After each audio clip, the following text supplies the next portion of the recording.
Welcome back to The Road Chose Me. I'm Dan Grech, and on today's episode, I'll cover a topic that I know you all want to know about. What do I do about spare parts? How many do I bring? How much is enough? And how do you rationalize through what are you going to do in the event of a breakdown? So stick around, let's get into all the details about spare parts and breakdowns.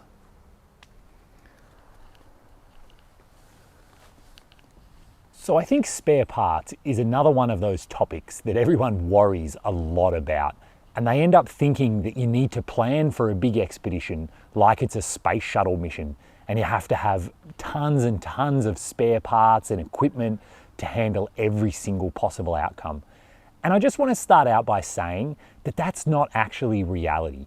You have to remember that every country in the world, they have cars and trucks and motorbikes, they have gas stations and mechanics and dealerships, and locals in other countries, once you get to Mexico or further south or anywhere in Africa, the locals are really good at fixing cars. They drive probably poorly maintained, older vehicles, and so they're really good at fixing things with baling wire and duct tape and string. And so this idea that if you break down, you're going to be, unbelievably stranded for the rest of eternity, try to put that out of your mind. That's just not how it goes. The other thing to try and keep in mind is that overlanding isn't a race. There aren't any points awarded for getting down to Ushuaia in the shortest amount of time, and you're not some sort of legend if you just move through every single campsite without ever spending more than one night. So with that in mind, a breakdown, it isn't really a problem or a failure. Even if you end up staying in some town in Costa Rica for a couple of weeks to sort out whatever your problem is, why is that a bad thing? Take some Spanish lessons, eat some street food, get to know the locals. Isn't that the point of the trip after all? And if your car's having some problems, well, just work around that in the meantime and enjoy yourself and sink into the local culture. So try to remember, if your vehicle breaks down, if you have problems on the road, that's not some sort of failure. That's not some sort of oh my God, this is horrible, this is terrible. It's just part of the trip. And things like this come up along the way. Sometimes borders are closed because there's a bit of protesting for an election. Sometimes countries won't give you a visa like I found in West Africa. But those things aren't failures. That's sort of the point of the trip, is to go and have new experiences and new adventures and overcome obstacles and barriers. So remember that when it comes to breakdowns, and remember that when it comes to the amount of spare parts that you think you need to bring. And before I get into the actual spare parts that I carry, I also want to point out that shipping parts around the world is much easier and it works much better than most people assume. So I use the website rockauto.com. Parts for my Jeep are unbelievably cheap, and they will ship worldwide, and it takes about 5 days to anywhere on the planet with DHL. And it actually isn't even that expensive. So I had stuff sent into Guatemala and Argentina while I was on the Pan American. Actually, I broke my laptop and my tent was leaking. And then in Africa, I had stuff sent into Mali. I also had stuff sent into Nairobi in Kenya. And it's not that hard. So if you really get stuck and you need a part, nothing stops you just ordering it on Rock Auto and waiting a week for those parts to show up. Yeah, maybe you'll have to get to a big enough city where you can actually collect the parts, but that's okay. You'll find a way to get that done. So I just want to point out, you don't have to bring every single possible spare part. It's okay to rely on locals to have them fix things for you. And worst case, it's okay to have parts sent in from the outside world. Keep that in mind before you load down your vehicle with a couple of 100 pounds of spare parts.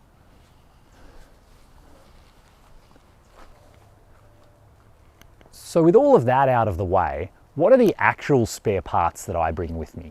Well, when I was getting ready to drive from Alaska to Argentina and all the way around Africa, I sat down and I really tried to think through, what are the parts that I need that would be absolute showstoppers? So something that would make the vehicle unable to move. And as well as that, I wanted those parts to be relatively small and light, so it's actually practical for me to carry them. And I need them to be within my skill set of I can replace them. So with all of that in mind, I came up with a list of spares that I decided were critical, that I would be able to change if I was on the side of the road or in the middle of nowhere, and hopefully it would at least allow me to limp the vehicle to the next town or the next village, and from there maybe get more help or order parts. Or if I'm lucky, I just fix the problem entirely and the trip continues. So what are those parts? When I think it through, I grew up in Australia. Vehicle overheating is a real thing there. And so something we encountered as a family when I was a kid is burst radiator hoses. So straight away, a top and a bottom radiator hose and a top and a bottom heater hose. They're small and light, they're stuffed away in the back of the Jeep somewhere, and I've always carried those with me. Even if I was just driving across a state or, to the other side of Canada, I would bring those with me. When I go down those lines a bit more, what else can stop the vehicle from moving? Well, this Jeep and my last one, they are fuel injected, they are computer controlled, and reading up on it, one of the reasons the computer will choose not to run the engine is if it's not getting strong signals from its two main sensors. It needs to know the position of the crankshaft and it needs to know the position of the camshaft. And they use Hall effect sensors. These are really cheap, small sensors, and they can have problems. So I actually have one of each of those in the Jeep. I ordered them on Rock Auto, of course. If I had an automatic transmission, I might have a neutral safety switch as well. I know they were a big problem in the older Jeeps. On that though, obviously a starter motor would stop the vehicle from moving, but mine does have a standard transmission, so I can push start this if the starter failed. And I decided not to carry a starter because they're big and heavy, and because it's the kind of things that locals can rebuild really easily. So I don't think it's worth carrying a starter. Maybe if I had a really old vehicle and I was kind of worried about it, I would just put a brand new starter in before the trip. And I mean, why wouldn't a new starter last 5 years and 100,000 miles? So put a new one in, then you don't need to carry a spare and you don't need to think about it. I also, for that reason, don't carry a spare alternator. I feel like it can easily be rebuilt. But when it comes to the electrical system, I do carry a whole bunch of fuses. My Jeep uses these square ones that I can't imagine are very common in Bolivia or the Congo. And I also carry a whole bunch of different relays. And to get all the ones I needed for my Jeep, I actually went to a wrecking yard, found a Jeep that was the same as mine, and I just stripped all of the fuses and relays out of the fuse box and threw them all in a bag. I think the wrecking yard charged me $20 for all of them, and so now I have basically duplicates of everything. I've never needed them, but they're small and light and they would be a showstopper. While I was building the Jeep, I did all of the wiring myself. So something I carry a lot of is I have a lot of crimps, I have a lot of small pieces of wire. Obviously I've got my soldering iron and solder. So hopefully I can diagnose and repair at least minor electrical problems. I don't do anything for the main computer. I don't carry a backup. I don't have a separate, powertrain computer, because to change those out, I believe you have to get them flashed to the dealer.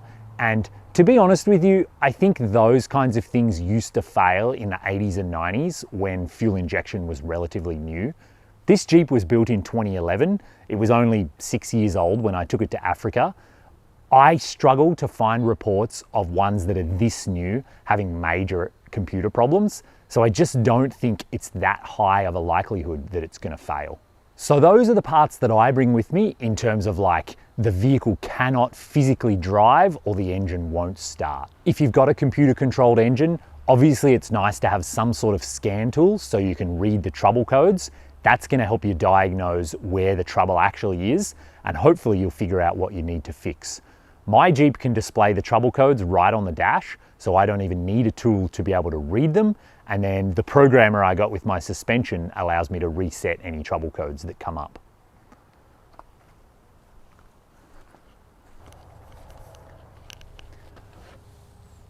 When I think of other features that might actually stop the vehicle from moving, I start to think about the driveline. So I don't carry spare axle shafts and I don't carry anything to repair the differentials, no ring gears or anything like that.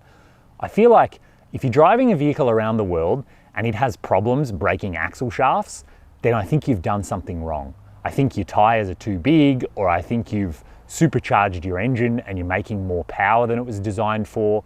So I would reevaluate those choices before I started carrying spare axle shafts. They're just too big and heavy. What I do carry is spare U-joints for the front end. I was replacing them anyway before I left, and it seemed easy enough just to throw in a set. They're pretty small and light. And then when I think it through, it comes to tyres on the ground. So obviously, without 4 good tyres, the vehicle's not going to move anywhere. So I do have a few spares for those. I bring spare valve stems, the outside piece, and the actual valve on the inside as well. When I was getting new tyres, I just asked the tyre shop if I could have a few, and he threw me like 5. When I was in Alaska, I had a flat tyre, and I actually snapped one of the wheel studs trying to get off a lug nut. And so immediately then, I was lucky. I was in Alaska and Napa had the wheel studs for my Jeep, but that got my gears turning. And so I immediately bought a few spare ones, and I actually carry spare wheel studs with me. Again, just a few. They're interchangeable between the front and the rear. The next thing we can think about bringing with us is consumables. And every country in the world has cars, like I said. You're not going to have a problem buying oil, things like that are really common. But because my Jeep isn't sold in every country, I knew that I wouldn't be able to buy oil filters, for example. So I actually carried enough oil filters to go all the way down West Africa. I just figured I'd do a change every 6,000 miles, looked at how many miles it would be, and even carried one more just to have extra. And South Africa has a huge Jeep presence, so it was no problem then to go to an auto parts store in South Africa and stock up for the drive back up the East Coast. Same story on the Pan American Highway. I always had enough oil filters with me to make sure I could get to the next Jeep kind of hotspot or Jeep dealer. Air filter, I actually have a K&N reusable filter. Part of the reason for that is I just knew I couldn't carry enough of them to keep changing it. Really dusty conditions in Africa, so I like to wash this thing out about every 3,000 miles. There was no way that I could carry, like 10 or 20 air filters. They're pretty big in this Jeep. So I use the reusable one. That way I wash it out, I reapply oil to it, and it lets me keep the air coming into the engine nice and clean.